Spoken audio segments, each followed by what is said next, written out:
Salam sejahtera Malaysia. Denyut nadi suara rakyat bergema di channel ini. Aku dah agak. Mahathir pasti terkejut. Mahathir pasti meroyan. Mahathir pasti terus akan membuat kenyataan. Berhubung wang yang dikatakan oleh saksi bahawa telah diterima oleh Tan Sri Muhyiddin Yassin daripada wang syarikat Ultra Kirana Sdn Bhd yang sekarang ini menjadi kes besar bagi Zahid Hamidi. Aku dah kata tadi, yang menghairankan ketika laporan itu dibuat dikatakan wang itu diterima oleh Tan Sri Muhyiddin Yassin sebanyak 1.3 juta itu pada tahun 2018. Tetapi tahun 2018 Tan Sri Muhyiddin Yassin bukan lagi ahli UMNO Barisan Nasional, tetapi beliau adalah timbalan Presiden Bersatu bersama dengan Mahathir. Jadi akhirnya mungkin Mahathir mulai risau, takut kena palit dengan apa yang berlaku kepada Muhyiddin Yassin ini. Dia akhirnya membuat pengakuan paling mengejutkan. Dia kata, Mahathir kata, Bersatu tak terima 1.3 juta yang didakwa diberi kepada Tan Sri Muhyiddin Yassin. Baru diterbitkan sebentar tadi, lebih kurang pukul 11.30 pagi 20 Jun.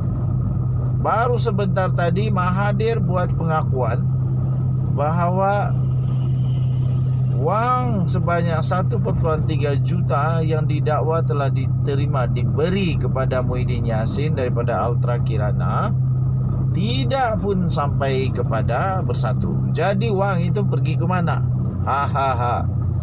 Bekas pengerusi Bersatu Dr. Mahathir Mohamad berkata partinya dahulu tidak pernah menerima sumbangan sebanyak 1.3 juta yang didakwa telah diberikan kepada Muhyiddin Yassin pada 2018. Mahathir yang kini adalah pengerusi Parti Pejuang Tanah Air atau Pejuang berkata dia tidak pasti berhubung kebenaran dakwaan terhadap Presiden Bersatu itu.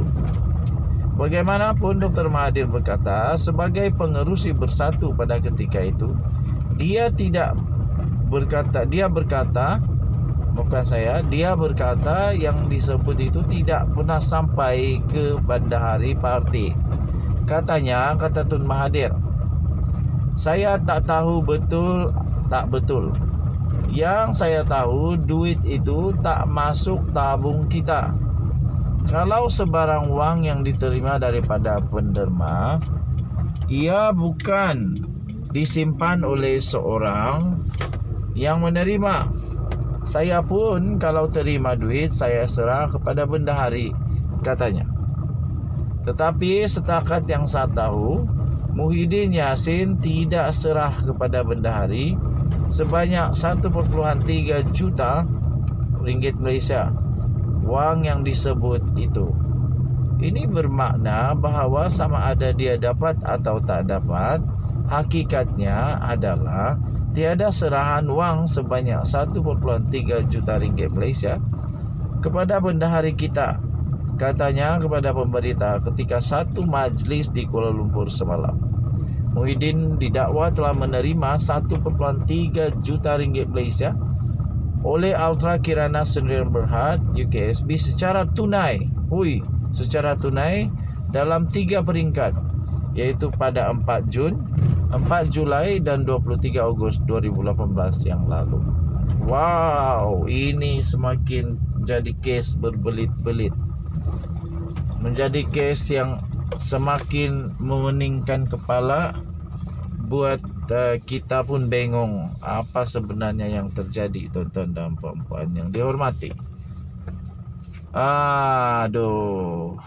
Denyut nadi suara rakyat bergema di channel ini.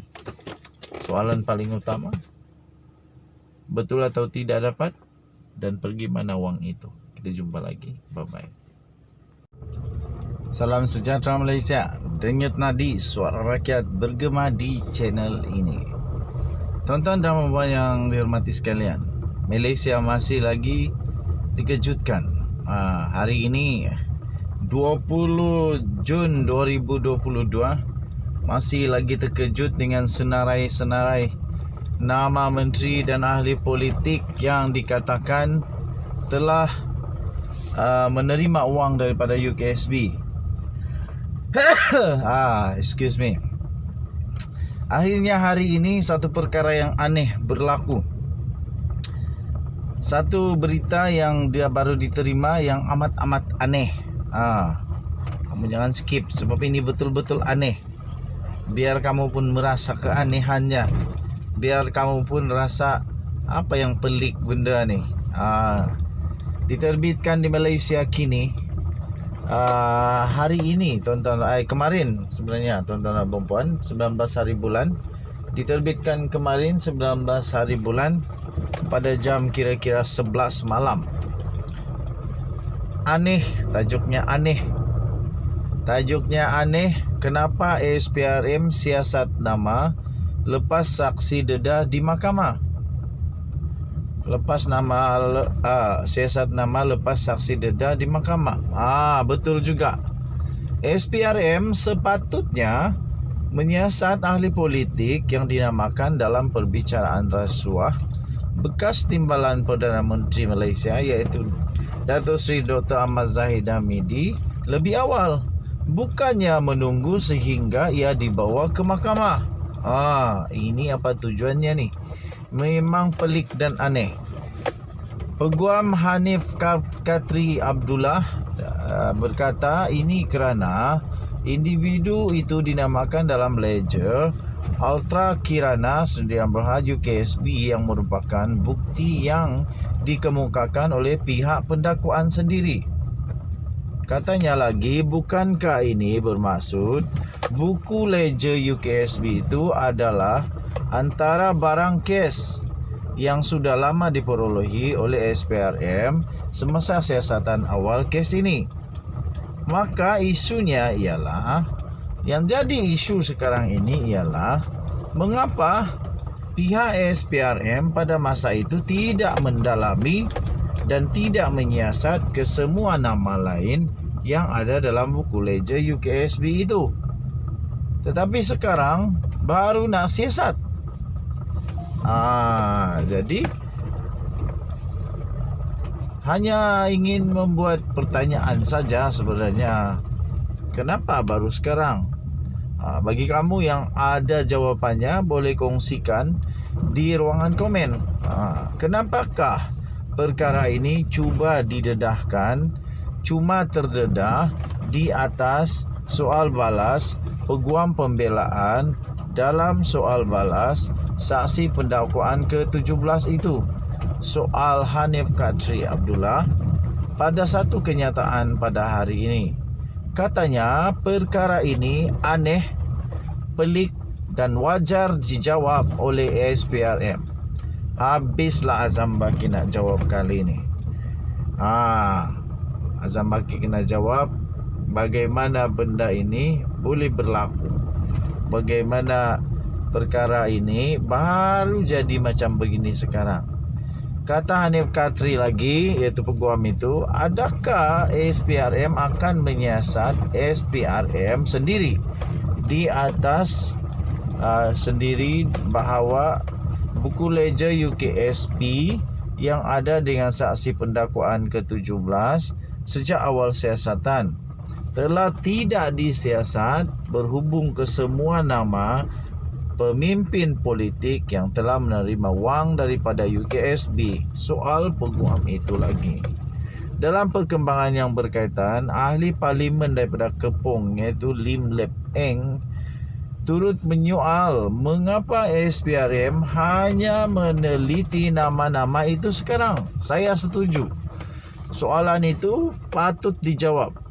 Katanya, bukankah David, yaitu Tan Seong Sun, saksi yang disediakan SPRM dalam perbicaraan Rasuah Zahid Hamidi? Sudah lama sebenarnya nama itu. Sudah nama saksi itu telah diberikan.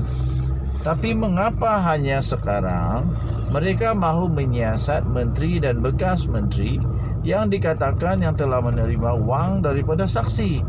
Atau SPRM tidak pernah mengetahui perkara ini? Soal Lim pada hantaran di Facebook pada hari ini. Tuan-tuan dan puan yang dihormati sekalian, apa pendapat kamu? Terpulang kepada kamu. Kamu boleh tinggalkan komen apapun pendapat kamu. Okay? So SPRM pada awal pagi hari ini berkata bahawa ia akan membuat kertas siasatan berhubung dengan perkara tersebut terhadap beberapa ahli politik dan beberapa pemimpin politik, termasuk daripada UMNO BN, dan ada juga daripada luar UMNO BN. Yang mengejutkan, betul-betul mengejutkan ialah nama-nama itu antaranya Tan Sri Muhyiddin Yassin dikatakan telah menerima uang pada tahun 2018. Pada tahun 2018 Muhyiddin Yassin bukan lagi kawan UMNO, tapi sudah jadi musuh UMNO. Jadi apa sebenarnya yang terjadi bikin pening kepala. Denyut nadi suara rakyat bergema di channel ini. Kita jumpa lagi. Bye bye.